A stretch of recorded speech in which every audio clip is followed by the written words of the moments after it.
On a parlé hier un peu de Rav Kanievski, Zecher Tzadik Kadosh Livracha. Je voudrais donner une autre facette du Rav Kanievski qui nous apprend sur nous un comportement qui est très important.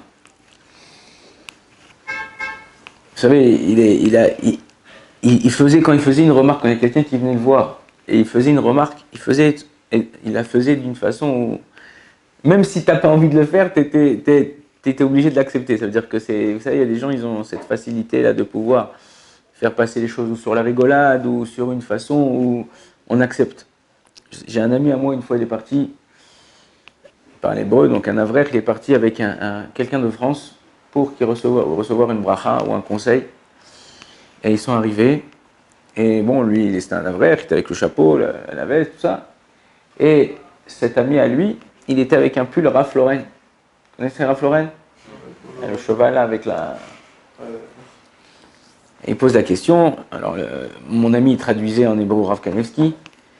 Et Rav Kanievski, à un moment, il lui dit Hamor, Hamor. Alors l'autre, il ne comprenait pas l'hébreu du tout, mais Hamor, tout le monde comprend. Hamor, tout le monde comprend. Non. Bon, il répond, oh, mon ami, il sourit, il rigole. Et quand il sort, le Français qui était venu avec lui, il dit, mais pourquoi il a dit Hamor? Pourquoi non, il a dit, le Rav Kanievski a posé la question, pourquoi il met un pull avec un Hamor dessus? Pourquoi il met un pull? Il dit, mais non, quoi, Hamor? Attends, je lui ai dit, je vais expliquer, c'est bien. Il a dit, Chavlaz, Chaval Alazman, c'est les ch'touillottes. Et en vérité, le Rav Kanievski, il avait cette chose-là de faire, comme ça, faire passer les choses. Des fois, il disait directement à la personne quand elle comprenait. Mais les gens, ils comprenaient en vérité. Toutes ces choses de marque. Marque, c'est pour démarquer. La marque, c'est pour démarquer. Ok?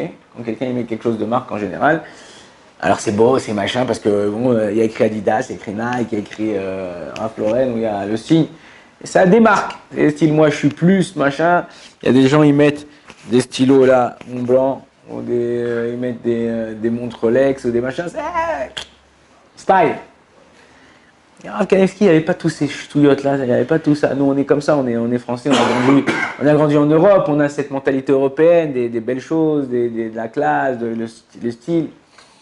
La mode parisienne, comme ça le Rav va dire, dans le shoot Yabi Omer, Chelek Zayin, il rapporte là-bas, à propos de la tsniout, et il apporte un pasouk dans Teilim, et il dit, Ochot Paris, c'est-à-dire Ochot Paris, c'est le chemin de Paris, en vérité, c'est pas, dans le Teilim, il n'y a pas écrit Paris, mais il y a écrit Paris, c'est le Afraza, Afraza, c'est quelque chose qui dépasse les limites, si on veut, et il fait une allusion à ce que ces modes-là.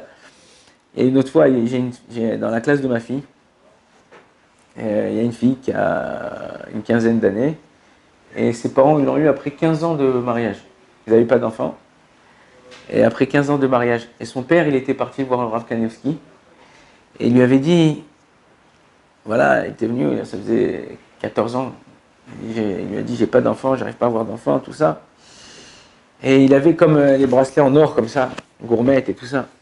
Rav Kanievski lui dit, il le regarde et dit, tu mets des bijoux de femme? Je dis, quel bijoux de femme?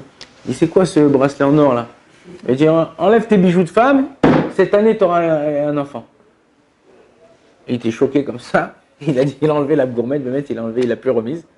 9 mois après, dans l'année, sa femme elle est tombée enceinte. 9 mois après, quand sa femme est tombée enceinte, il est reparti voir le Rav Kanievski pour lui annoncer que sa bracha elle avait marché, que ce qu'il avait, le conseil qu'il avait donné allait marcher. Non, il est revenu, et il rentre, et le Rav Kanievski le reçoit, il lui explique, il dit, voilà, j'étais chez vous il y a 9 mois, 10 mois, vous m'avez béni, vous m'avez demandé d'enlever la gourmette, j'ai enlevé, et bon, Hachem, j'ai eu une petite fille. Le Rav Kanievski, il dit, ah bon, Hachem, il regarde, il lui dit, tu continues à mettre des bracelets de femme? Il dit quoi? Il dit, c'est quoi ça? Non, il avait, vous savez, quand quelqu'un, sa femme, elle accouche, on lui donne à l'hôpital un bracelet en plastique comme ça, avec le nom du bébé. Alors, il dit, c'est quoi ça? Il dit, non, ça c'est le truc. Alors, Rav Kanievski, il a souri, il a rigolé, il a dit, bon, Hachem, Bezrat Hachem, tu auras d'autres enfants, et bon, Hachem, ils ont eu après d'autres enfants. Donc on voit que Bémet, quand on écoute Da'at Rachamim, quand on écoute les paroles des sages, ils nous conseillent certaines choses, ils nous disent de faire certaines choses. C'est pour notre bien. Ouais, mais de quoi il se mêle? Alors c'est quoi? Pourquoi? Ben, j'ai un honneur qui brille avec une petite poêle qui ressort, ça va, c'est mignon. Non. Il y a des fois des choses qu'on ne comprend pas, on ne sait pas pourquoi, on ne sait pas. Je vous avais raconté une fois par rapport aux pierres précieuses, par rapport aux bijoux, comme on voit dans tout le livre de Shemot, que tout a une répercussion par rapport à la vie, comme les pierres, la pierre l'émeraude, qui enlève la jaunisse, ou comme la pierre le rubis, qui évite aux femmes de tomber, de faire des fausses couches. Ça a une influence, sur le corps. Aujourd'hui, je me rappelle que pendant un moment, en France, il y a très longtemps, il dit si tu veux éviter les stress, tout ça, ils vendaient des bracelets en cuivre. Tu les mettais comme ça, il paraît que ça aspirait ou ça captait le stress, tout ça. Aujourd'hui, je sais, il y a des gens, alors aujourd'hui c'est peut-être plus sous forme de bracelet, c'est des petites pochettes comme ça avec des aimants ou des trucs intérieurs, tu mets dans ta poche, ça c'est pour ça, ça c'est pour ça.